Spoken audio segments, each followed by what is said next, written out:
Hello and welcome. गीतिका की Canadian diary में आपका स्वागत है। आप कनाडा में नए प्रवासी हैं या यहाँ पले बड़े हैं? कनेडियन पॉलिटिक्स की 3 तहें, म्यूनिसिपल, प्रोविंशियल और फेडरल। इनसे आप कितने वाकिफ़ हैं, इस पर अपने घर के सदस्यों के साथ क्विज़ ज़रूर करें, लेकिन हमारा आज का एपिसोड देखने के बाद, क्योंकि हर तय के इलेक्टेड ऑफिशियल की क्या रिस्पॉन्सिबिलिटीज़ हैं, उनकी क्या ड्यूटीज़ होती हैं, उनके पोर्टफोलियो में क्या क्या इश्यूज़ आते हैं, इस पर बहुत से लोगों को कन्फ्यूजन रहता है। तो उस कन्फ्यूजन को क्लियर करने के लिए आज हम पहुँचे हुए हैं मार्खम यूनियनविल के member of parliament Paul Chang ji के ऑफिस में। Paul, thank you so much for your time. नमस्कार जी, thank you for coming to my office. You very welcome. MP Chang, हमें ये बताएं कि ग्रीन बेल्ट का इशू या मेरे घर के बाहर हमारे नेबरहुड में मेजर रोड है लेकिन ट्रैफिक लाइट नहीं है, या हमें डॉक्टर नहीं मिल रहा है, हेल्थ केयर इश्यूज़ हैं, ये सारे मुद्दे लेकर कोई ना कोई आपके कंस्टिट्यूएंट्स आपके ऑफिस पहुंचते होंगे। तो ये सब मुद्दे एक ऑफिस की रिस्पॉन्सिबिलिटी नहीं है, हर लेवल हर इशू उनको दिया जाता है। उसकी थोड़ा क्लैरिटी करें हमें। ये क्लैरिफिकेशन के लिए बहुत आसान है इस चीज़ के लिए। जो हमारे जो सिटी पॉलिटिक्स है ना, जो म्यूनिसिपल जो रिस्पॉन्सिबिलिटी है यहाँ पे, तो जो हर इंसान का जो एवरी डे जो टच करता है उनको, वो सिटी की रिस्पॉन्सिबिलिटी है। अगर इस तरीके से आप सोचें ना, जैसा ट्रैफिक लाइट हो, रोड का हिस्सा हो, घास काटना हो, स्नो को शवल करना हो, ये सब सिटी रिस्पॉन्सिबिलिटी जो एवरी डे लोग को टच करता है। That's a very simple way to look at it.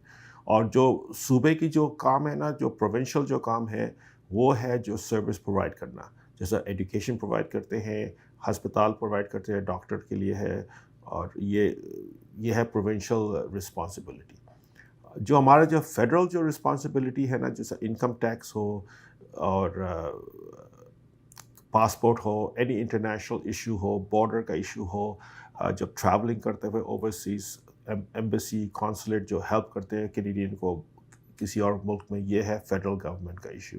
Defence हो गया और इनकम टैक्स। और मुख्तलिफ ये है कि फेडरल गवर्नमेंट भी फंडिंग प्रोवाइड करती है प्रोविंस सूबों को और सिटी को। तो हम जैसे भारत से कोई नया प्रवासी आया है, हम लोग क्या करते हैं, हमें कोई प्रॉब्लम है, हमें कोई इशू है, तो हमारा जो लोकल मेंबर है या जो भी हमारा सदस्य इलेक्टेड ऑफिशियल है घर के पास है, हम उसके ऑफिस चले जाते हैं। Which happens here also, it's not just happening in India, I am saying.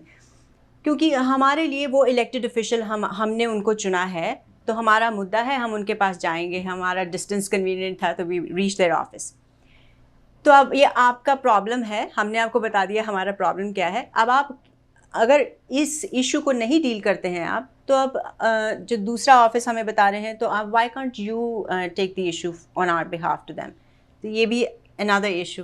हाँ, ये लोग समझते नहीं कि हर लेवल की जो सरकार है ना, उसका अपना अपना रिस्पॉन्सिबिलिटी होता है। जैसे कि हमारे जो फेडरल गवर्नमेंट का इमिग्रेशन हम लोग संभालते हैं, तो अगर किसी ने कोई यहाँ आया इंडिया से, मतलब स्टूडेंट वीज़ा पे आया या टूरिस्ट वीज़ा पे आया, उनको ट्रांसफ़र कराना है into PR visa card, right? तो ये इसके लिए हम फेडरल गवर्नमेंट की ऑफिस पे जाइए, ये काम हमारा काम है।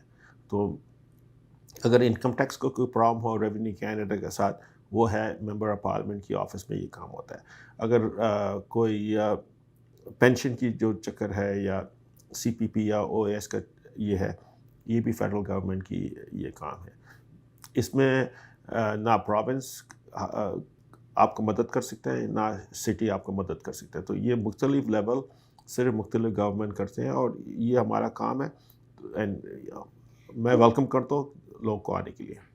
कोई ऐसी जगह भी है ऑनलाइन कि जब हमें कोई घर पे बैठे हैं, हम अपना इशू सोच रहे हैं, हम इलेक्टेड ऑफिशियल के पास जाएं, so another way also that before we end up driving to that office with our problem, और फेडरल का जो इशू है वो प्रोविंशियल पे गुस्सा होते हैं, प्रोविंशियल का इशू है जो वो फेडरल पे गुस्सा होते हैं, सबसे पहले is there a way online to go and check? हर डिपार्टमेंट ऑनलाइन में होता है, आप उसमें चेक कर सकते हैं क्या इशू के कहाँ जाना है, दफ्तर का एड्रेस सब है इसमें। बट बहुत सारे लोग हैं ना कि पासपोर्ट कैनेडा में जाकर पासपोर्ट अप्लाई किया, फिर उनको मैसेज इन्फॉर्मेशन नहीं आ रहा कि पासपोर्ट हो रहा नहीं हो रहा, या सिटीजनशिप के लिए अप्लाई किया हुआ, फिर अगर उनको मालूमात करना है तो MP के ऑफिस को कॉल कर सकते हैं, MP ऑफिस उनको मदद कर सकते हैं इसमें कि पासपोर्ट बन रहा नहीं बन रहा या क्या कोई इश्यूज़ है इसमें। कोई ऐसा इशू भी है जो ओवरलैप होता है और जो सिर्फ आम लोगों के लिए कंफ्यूजन नहीं पैदा करता है बल्कि ऑफिसेज के लिए भी थोड़ा सर्विसेज में ओवरलैप होता नहीं है, क्योंकि जो हम फेडरल की इशू है फेडरल गवर्नमेंट संभालते हैं, जो सूबे की जो इशू है प्रोविंशियल जो है वो प्रोविंशियल गवर्नमेंट संभालते हैं, कि ओवरलैप इसमें है ही नहीं।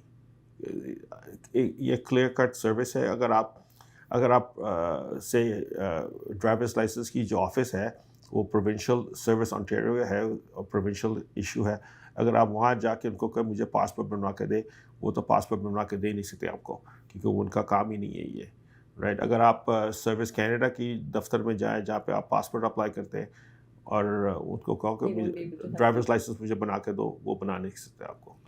MP Chang, thank you so much हमारा कन्फ्यूजन क्लियर करने के लिए। होपफुली हमारे जो लिसनर्स हैं वो पहले ऑनलाइन जाएंगे, अपना इशू मुद्दा भरेंगे एंड दिल प्रॉब्ली फिगर आउट कि ये इशू इस कैटेगरी का है और इस ऑफिस के अंतर्गत आता है।